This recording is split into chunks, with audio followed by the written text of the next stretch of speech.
Bienvenido o bienvenida a la lectura del libro de Anthony Robbins Sin Límites. Espero que estos 15 minutos puedas extraer todo el material que necesitas para tu crecimiento personal. Extrae esas perlas que están allí, en algunas palabras que van a resonar en tu corazón para generar un cambio. Recuerda que todo está en la acción y en tus decisiones. Bienvenidos. La diferencia en que se resume toda la diferencia. Pasa algo curioso en la vida. Cuando uno se niega a aceptar nada que no sea lo mejor, a menudo lo consigue. Summer Maupan, creo que lo pronuncié mal. Bueno, conducía por la carretera a 120 por hora cuando ocurrió. Se distrajo con algo que estaba al margen del camino y cuando volvió a mirar en la dirección de la marcha, apenas le quedaba un segundo para reaccionar. Era casi demasiado tarde. El gran camión que iba delante de pronto frenó.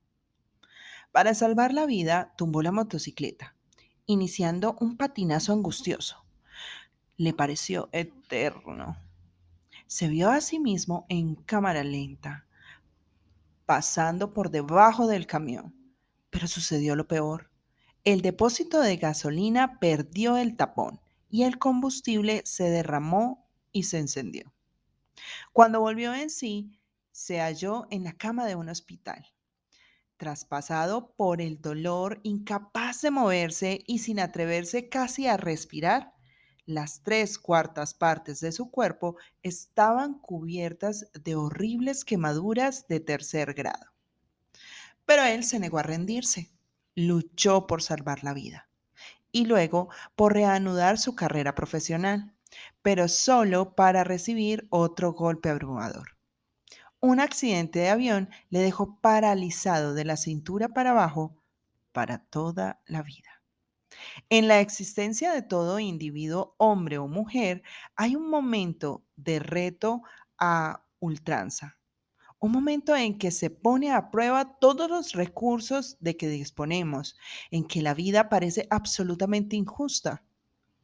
Un momento en el que nuestra fe, nuestros valores, nuestra paciencia, nuestra comprensión, nuestra perseverancia se ven forzados hasta el límite y aún más allá. Para algunos, una prueba así es una oportunidad de convertirse en individuos mejores. Otros dejan que la experiencia les destruya. ¿Se han preguntado alguna vez a qué se deben las diferentes maneras en que los humanos responden a los desafíos de la existencia? Yo sí.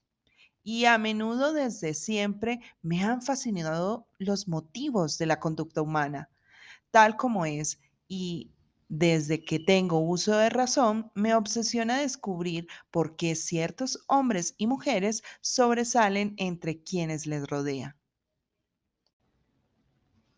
¿De dónde salen los diferentes líderes y los triunfadores? ¿A qué se debe que muchos vivan felices pese a las peores adversidades, mientras otros que en apariencia lo tienen todo estén llenos de desesperación, rabia y depresiones? Permita que le cuente otra historia y observaremos las diferencias entre los dos protagonistas. Se trata de un hombre que parece favorecido por la suerte.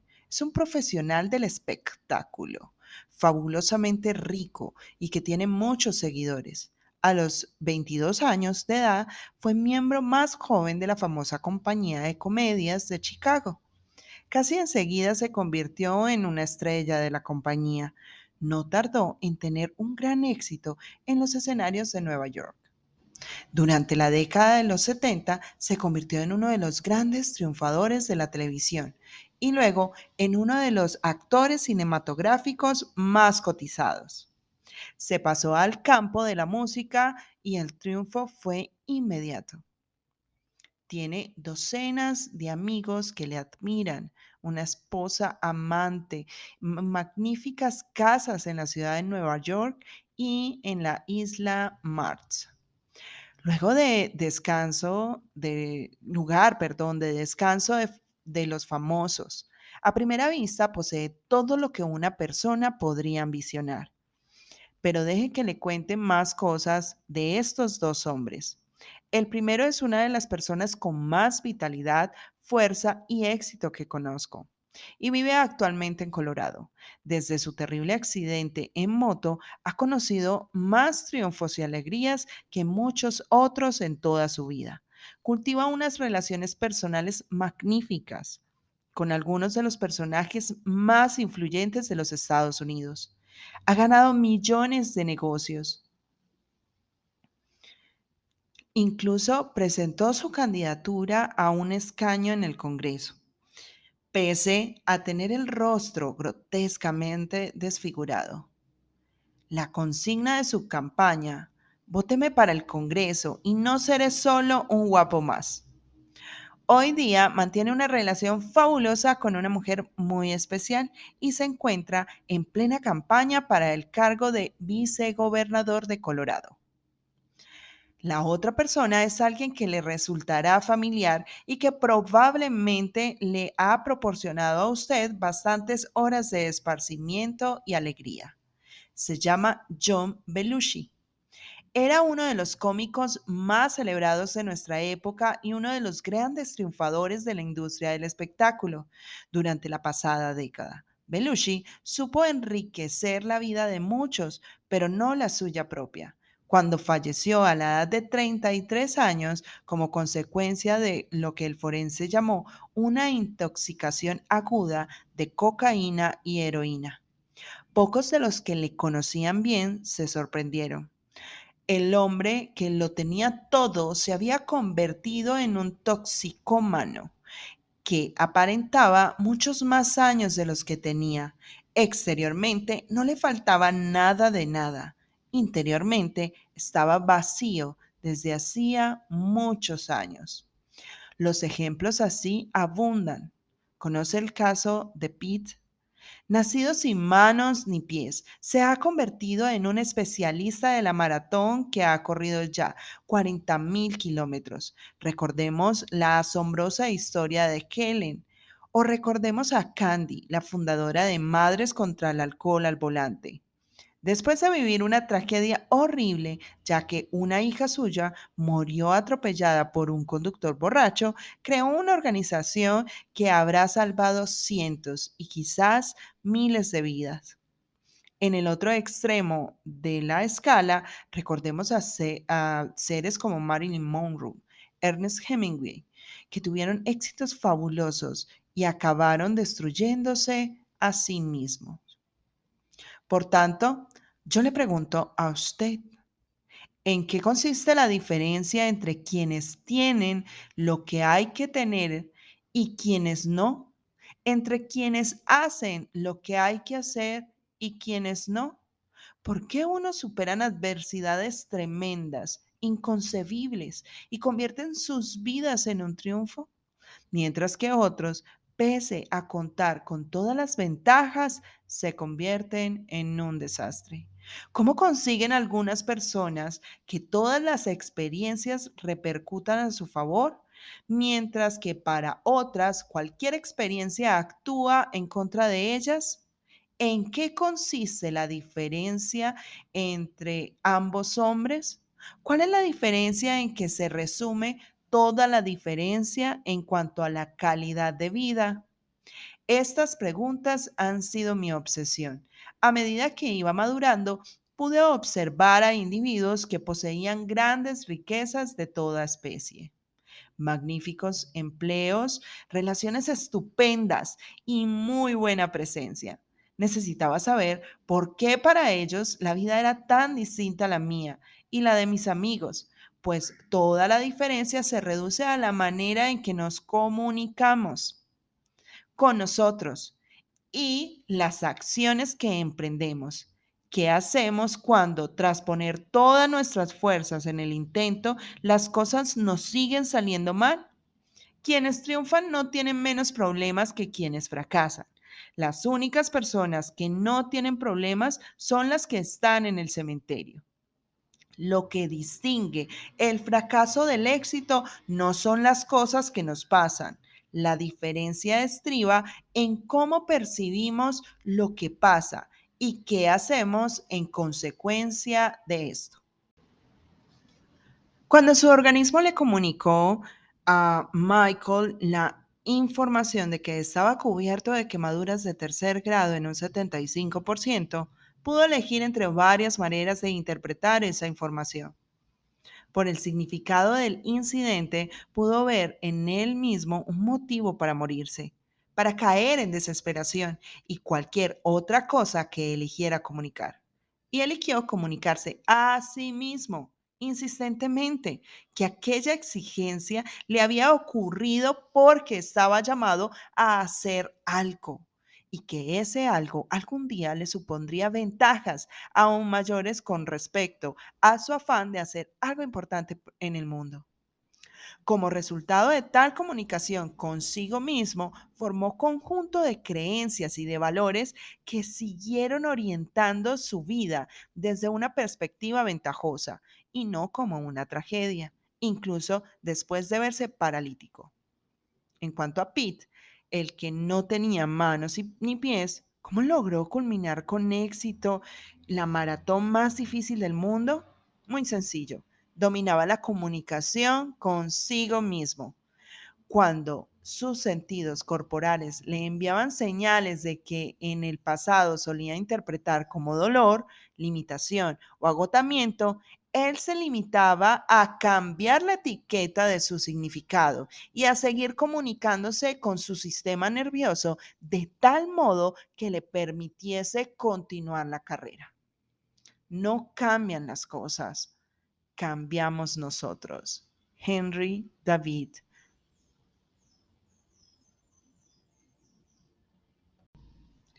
Lo que despertó mi curiosidad fue saber concretamente cómo obtenían resultados estas personas. Había comprendido desde hacía mucho tiempo que el éxito deja unas claves, que quienes producen resultados sobresalientes hacen cosas determinadas que son las que crean dichos resultados. Comprendí que no bastaba con saber lo que un Michael o un Pete se comunicaban consigo mismos de una manera especial. Había que averiguar concretamente cómo lo hacían. Había que averiguar concretamente cómo lo hacían. Me convencí de que si repetía exactamente las acciones de otros, no dejaría de reproducir resultados de la misma calidad que ellos. De que si sembraba, no dejaría de cosechar. En otras palabras, si alguien se mostrase comprensivo, incluso en las circunstancias más adversas, yo averiguaría su estrategia, su manera de considerar las cosas, el uso de su propio cuerpo en tales situaciones y si llegaría a saber más comprensivo. Si un hombre y una mujer llevasen 25 años felizmente casados y enamorados todavía el uno del otro, yo me enteraría de qué acciones habían emprendido y qué creencias los sustentaban al objeto de adoptar las mismas acciones y creencias y alcanzar los mismos resultados en mis propias relaciones. Como uno de los resultados producidos por mí había sido un notable exceso de peso, empecé a comprender que solo necesitaba modelar mi conducta sobre la de los delgados, averiguar qué comían, cómo comían, qué opinaban, cuáles eran sus creencias y conseguiría lo mismo que ellos. Así fue como perdí 15 kilos sobrantes. Hice lo mismo en el aspecto económico y en mis relaciones personales. De esta manera empezó mi búsqueda de los modelos de excelencia personal y en mi propia investigación de la excelencia exploré todos los caminos que lograba descubrir. Fue entonces cuando supe que existía una ciencia llamada programación neurolingüística, que abreviaremos, perdón, como PNL. Fijándonos en ese nombre, veremos que viene de neuro, que hace alusión al cerebro, y lingüística, que se refiere al lenguaje. Programas, Programar, perdón, es poner a punto un plan o un procedimiento. La PNL es el estudio de cómo el lenguaje, tanto verbal como no verbal, afecta a nuestro sistema nervioso, pues nuestra capacidad para hacer cualquier cosa en la vida está basada en la aptitud de dirigir nuestro propio sistema nervioso. Y los que consiguen cosas sobresalientes lo hacen mediante determinadas comunicaciones con el sistema nervioso y a través de él. La PNL estudia cómo los individuos se comunican consigo mismos, de tal manera que originan estados de óptima disponibilidad de sus recursos y por tanto crean mayor número posible de opciones de comportamiento.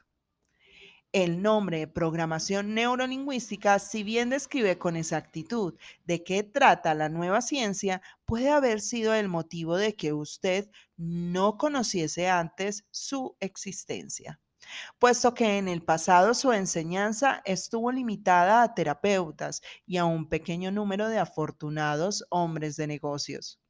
Desde mi primer contacto con ella, comprendí enseguida que estaba ante algo totalmente distinto de cualquier cosa experimentada con anterioridad.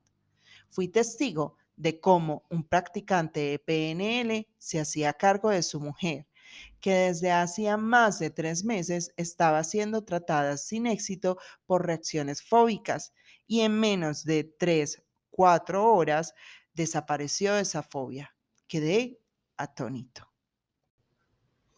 Te has regalado 15 minutos para tu crecimiento personal. Gracias por llegar hasta aquí. Agradécete, abrázate. Vamos por otros 15 minutos más.